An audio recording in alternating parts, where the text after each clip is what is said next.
El año pasado, a poco de asumir la presidencia, Donald Trump anunciaba la disolución de la USAID, la Agencia Internacional para el Desarrollo. La primera reacción fue de sorpresa. A través de esa agencia, Estados Unidos financiaba iniciativas en todo el mundo que le permitían extender sus redes de influencia.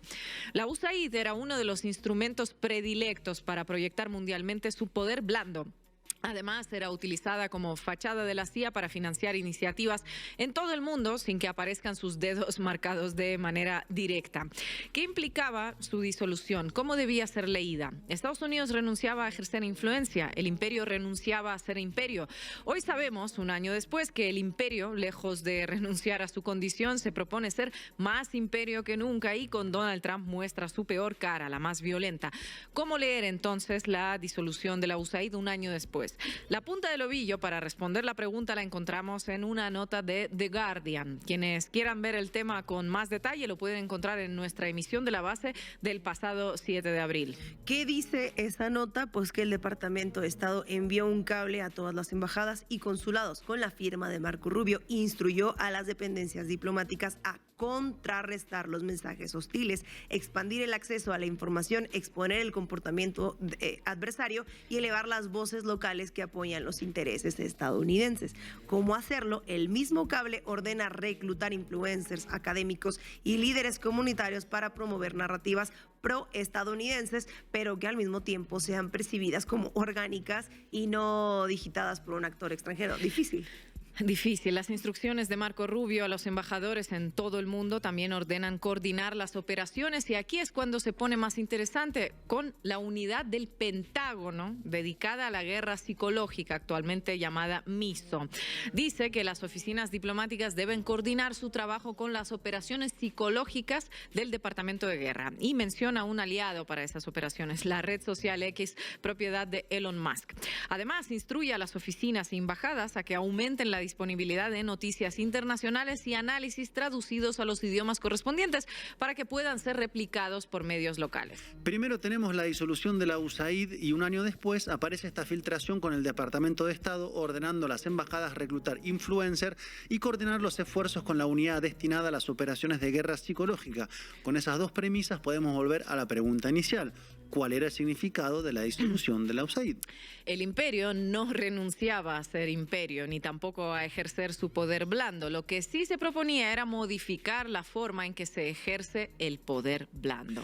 Para la actual administración, la USAID era demasiado progre, woke, digámoslo en su idioma. Que no suene esto a una defensa, pero hay que decirlo para entender las diferencias. Además de financiar aberraciones, la USAID también destinaba fondos a iniciativas interesantes que no necesariamente estaban al servicio del mal. Menciono un ejemplo, la revista Anfibia de Argentina recibía fondos de esa agencia y la labor periodística que realiza es seria, valiosa y de un gran nivel profesional. Pueden leerla. Vuelvo a la pregunta con el ejemplo de Anfibia que nos trae Marco. ¿Por qué Trump disolvió la USAID? Porque se proponía dejar de financiar iniciativas de este tipo y dedicar esos fondos a realizar operaciones de guerra psicológica dentro de cada uno de nuestros países. Los fondos que antes terminaban apoyando el poder blando de Estados Unidos ahora son destinados a financiar únicamente aberraciones. La plata que antes podía terminar en el bolsillo de un periodista que realizaba bien su labor profesional, aunque nosotras no estuviéramos de acuerdo con él, bueno, ahora esos fondos terminan en la billetera de un influencer que debe ejecutar operaciones de guerra psicológica, coordinándolas directamente con el Pentágono. Y no hace falta que les diga la diferencia que hay entre una cosa y la otra, ¿verdad? La USAID fue disuelta para poner en marcha este otro mecanismo más aberrante. Si antes los fondos se distribuían entre financiar información y desinformación, ahora se trata de financiar únicamente desinformación, es decir, guerra psicológica contra nuestros pueblos.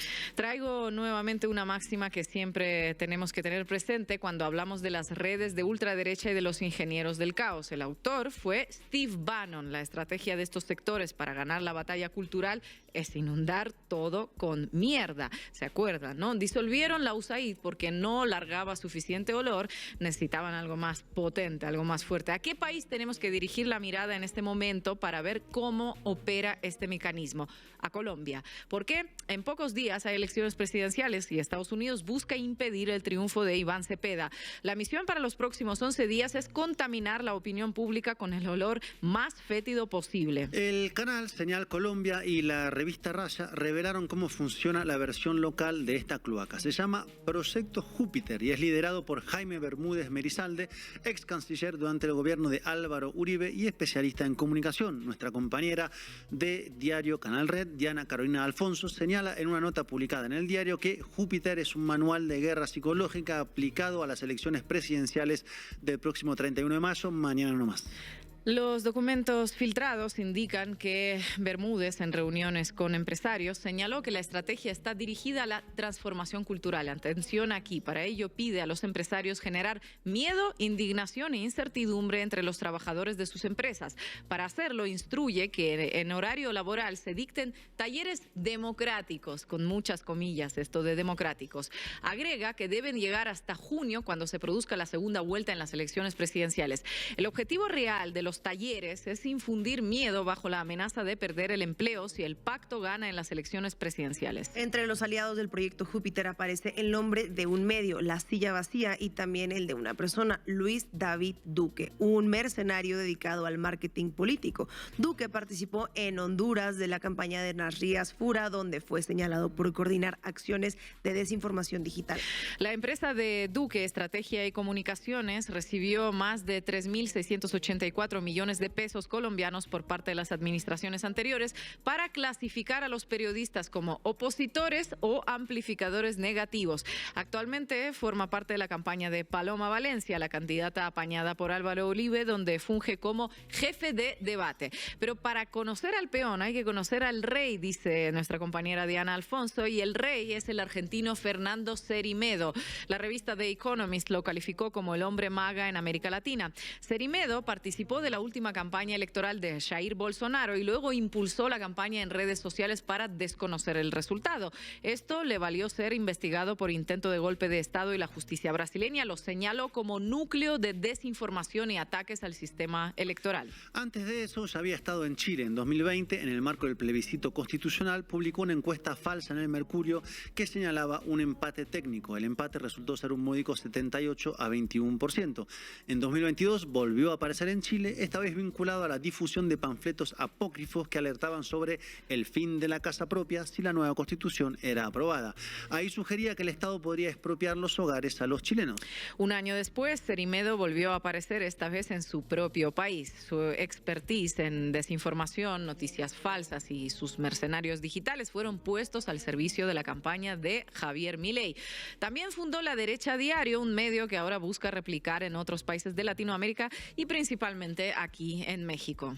En las últimas semanas, Fernando Cerimedo volvió a aparecer en escena. Esta vez vinculado al presidente de Bolivia, Rodrigo Paz, se habría convertido en el principal asesor del mandatario boliviano. El analista Lupe Cajías señaló que el gobierno, acorralado por las protestas en curso, carece de estrategia de comunicación y se limita a ejecutar las órdenes de Cerimedo. Me parece que Cerimedo tendrá que volver a repartir su prontuario para ver si alguien lo contrata, porque Paz camina por la cornisa, pero clientes se ve que no le faltan a Cerimedo. Este mecanismo que estamos describiendo, esta nueva cara del poder blando sumado al poder militar, es el que está utilizando Estados Unidos para moldear una América Latina que se rinda a sus pies. La rendición incondicional tiene 3 piedras en el zapato. El gobierno de Claudia Sheinbaum en México, el de Lula da Silva en Brasil y el de Gustavo Petro en Colombia. En esos 3 países va a concentrar Estados Unidos los golpes de su poder blando, ahora en forma de cloaca y sin disimular.